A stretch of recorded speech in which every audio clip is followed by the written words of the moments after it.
Hey, uh, hello. Um, so let's do it this way. Tell the audience a little bit about you, and then I have some questions for you. Sure. So my name is Gerardo Kerik. I'm a marketing consultant, fractional CMO, and pretty much an AI consultant lately. Hmm. I spent over 25 years in large corporate American companies like Disney, Time Warner, and Hmm. other consumer goods companies. The last 7 years owning my own WSI practice, where we focus on helping businesses growth, drive growth, drive sales, and deal with the challenges of digital transformation. You can probably notice from my accent that I'm not from the US. I was born in Argentina, grew in Mexico, have worked in London, have worked in the United States, and I've been in Atlanta for the last 20 years. Well, I'm also not from the United States, but in a weird family history kind of thing, my parents decided they were going to scrub mine and my sister's accents so that we would sound like we're from Ohio or something. So when I eventually moved here, it wasn't as much of a transition, I guess. That's a whole Oh, other that's story. all We don't have to go into that. interesting. Very interesting. Yeah. I have a younger brother. My parents didn't bother Uh-huh. scrubbing his accent. So we don't So where you sound so like where are we're you from from? the same place. I'm from a place with Where, a very distinctive accent, Newfoundland, the island of Newfoundland in Canada on the East Coast. oh, My okay. family's Yeah. No, been you there didn't. since the 1700s. Right. Well, you I don't. don't know. You don't sound that way. No, I don't. Hey, so let's dig into some. I'm going to take advantage of your wide experience here. Um, Sure. right off the bat, right before we get into more specific stuff, what are you work with a lot of companies, you work with a lot of clients now. What do companies not understand about talking to their marketplace? Well, I think this is a problem that comes across almost any industry that I talk to. Many companies want to talk a lot about themselves Mhm. and are not that concerned on understanding, you know, their customers and what they need. So it's all about me, and what I do instead of you, and what problems you need solving. Right. So I think that is Right. one of the biggest uh, surprises that I find, because you would imagine in some of these organizations that they would be very customer centric, and customer centric is rare, Yeah. right? And those companies that are customer centric are obviously of a much higher marketing quality than others, but it's a rare feat to find them. So that's why people like me have jobs. Yeah. Me too. I tell them when I show up with a new client, or I'm probably they're probably going to hire me. I'm normally brought in by a fractional chief marketing officer or a fractional chief revenue officer. Hmm. And I tell them, you probably have lots of people who can tell your story. Hmm. It's my job to tell that marketplace their own story, but now with you in it. Hmm. So Exactly. they aren't sitting around waiting for you to tell them their story. That's I said it's Exactly. getting them to sit still while you talk about yourself is much more difficult and much more Hmm. expensive than just telling them their own story with you in it. Anyway, Yeah. Yeah. all right. So then, what are you? What are the biggest shifts you're seeing in marketing strategies over the years and going into 2025?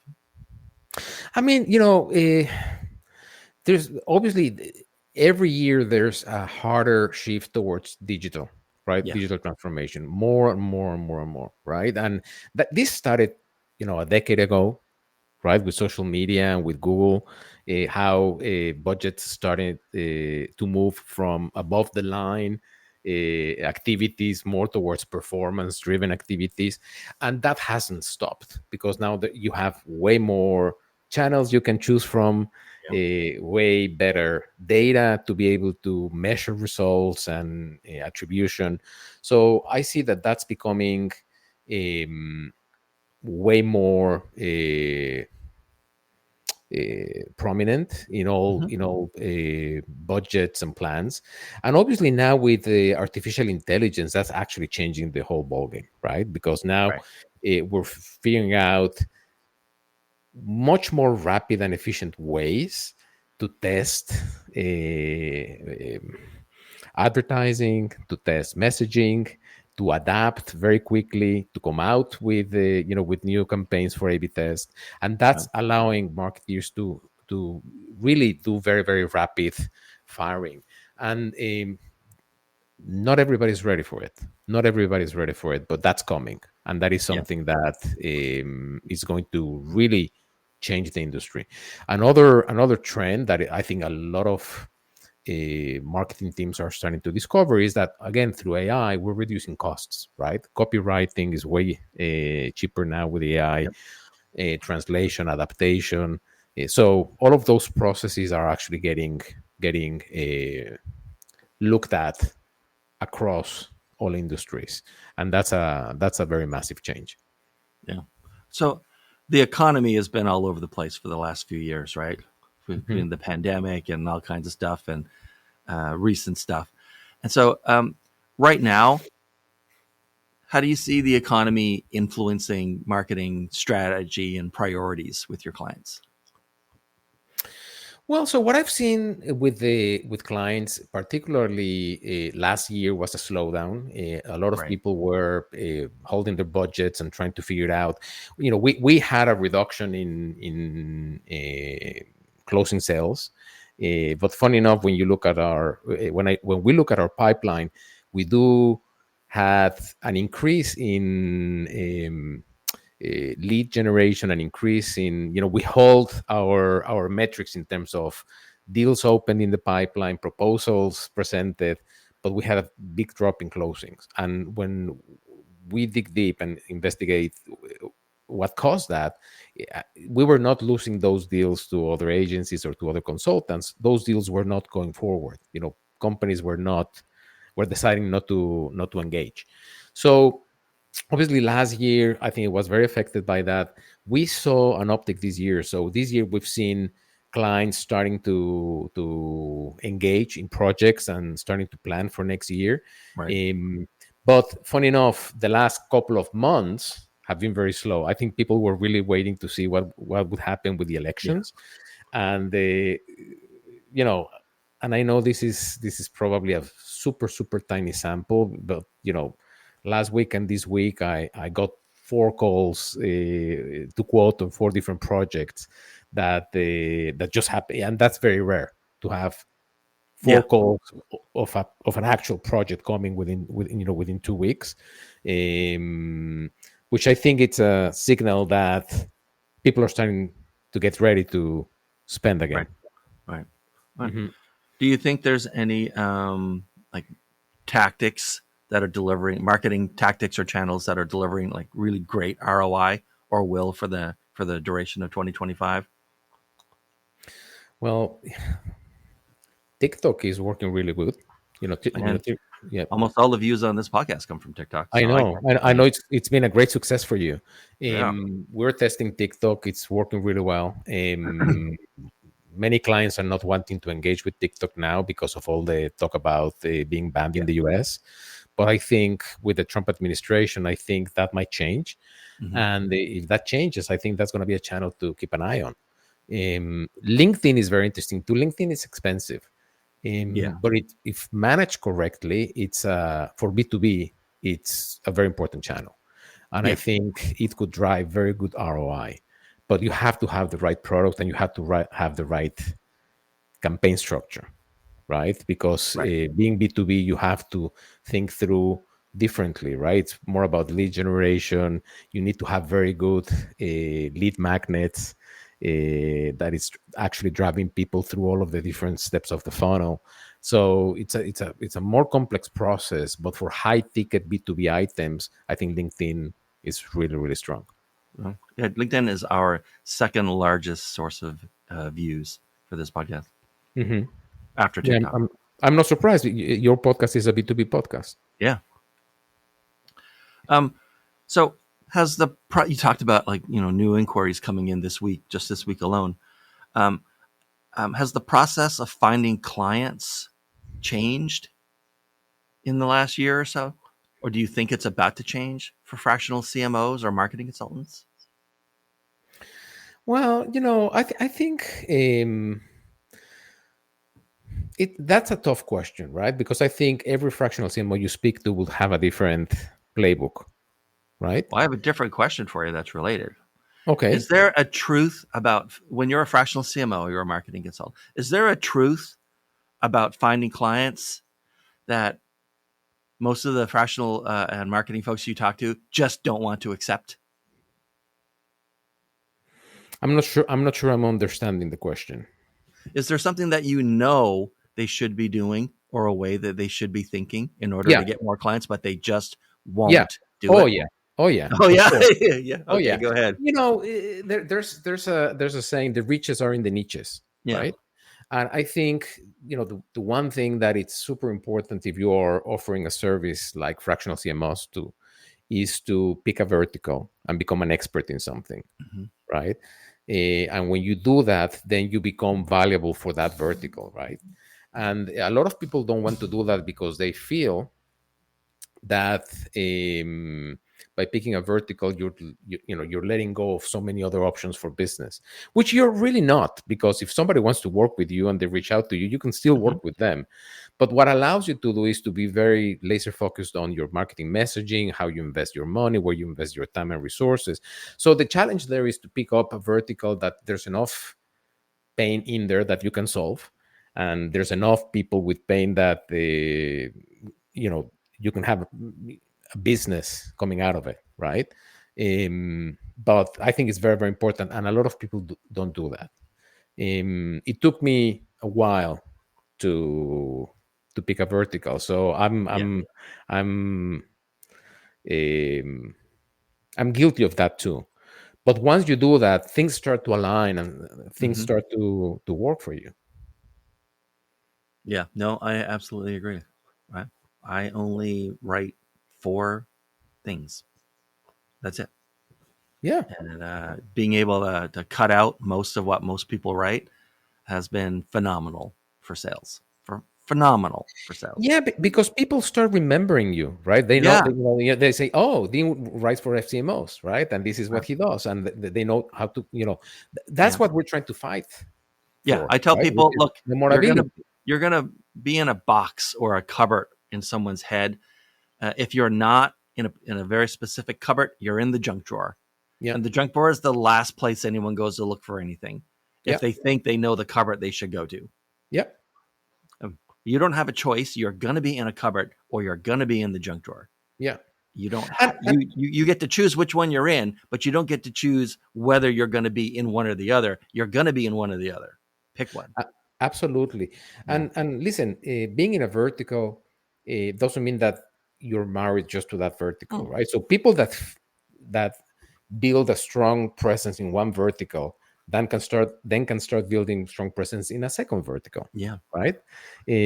But you can do that after you've actually succeeded in that first vertical, right? Yeah. And so I know people that work on 3 or 4 verticals, but now they have very unique messaging, very unique playbooks for because each vertical will behave differently, right? So and would have different needs and probably would have different pain points.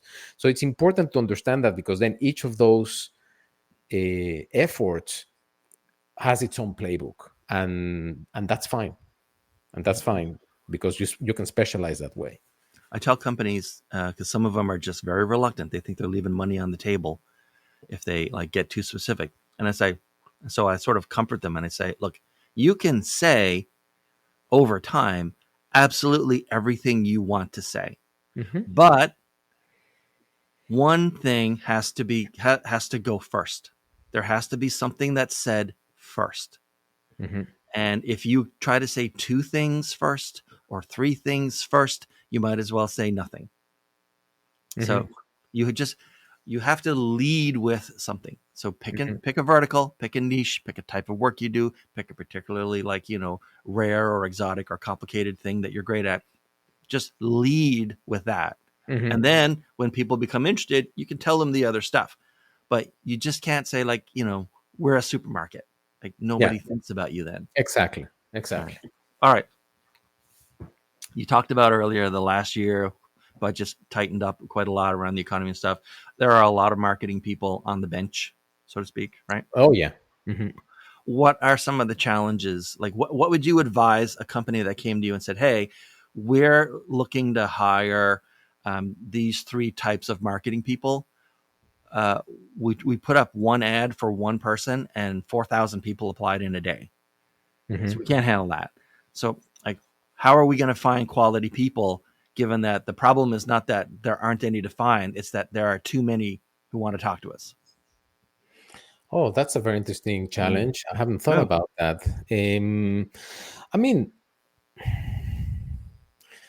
like everything else, right? You have to set up the scope of what needs to be done. Mm. You know what?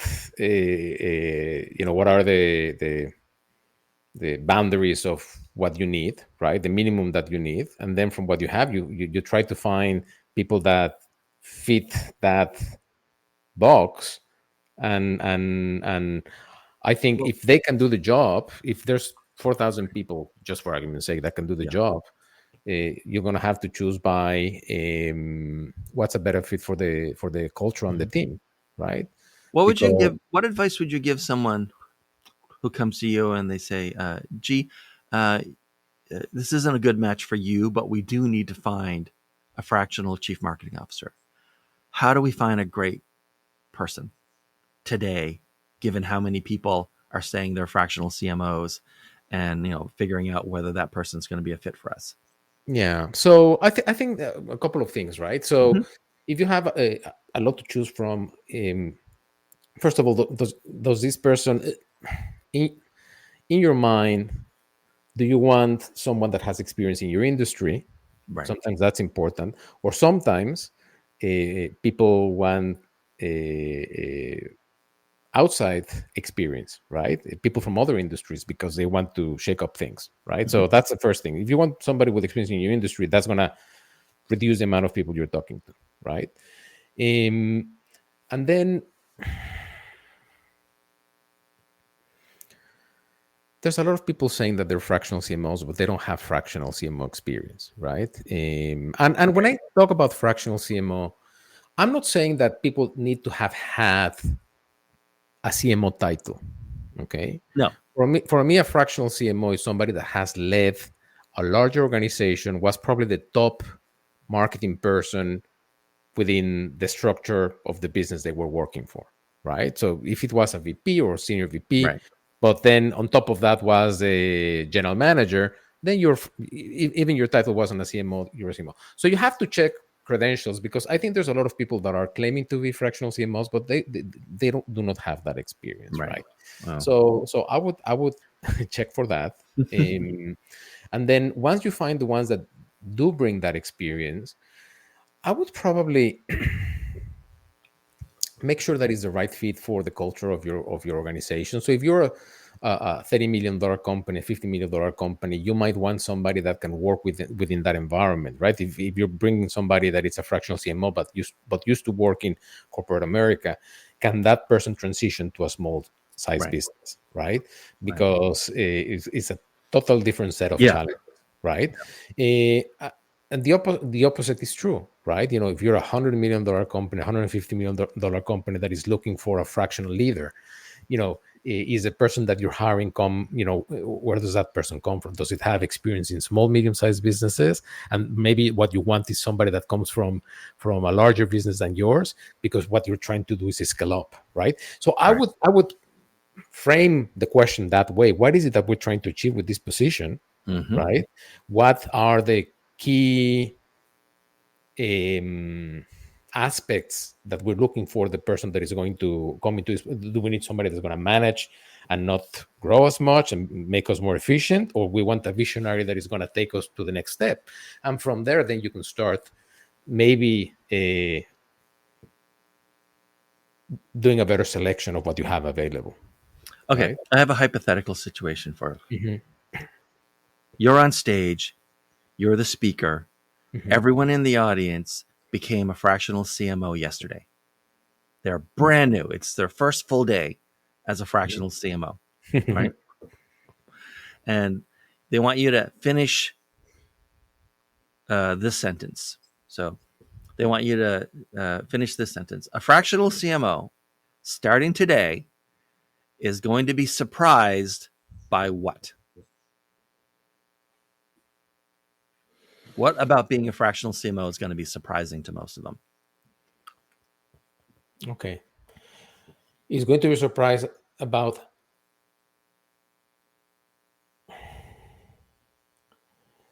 how many companies Mm-hmm. have not figured out their marketing function. Yeah. They have a sales operations and marketing has been a support and have not figured out their marketing function. And if they're bringing you in, Right. it's because they need you to help them figure that out. And that Right. means You're not going to brand, step on a train team, that's already moving. strategy. Yeah. You're expected to build the train and maybe lay the tracks. Yeah. Yeah. Yeah.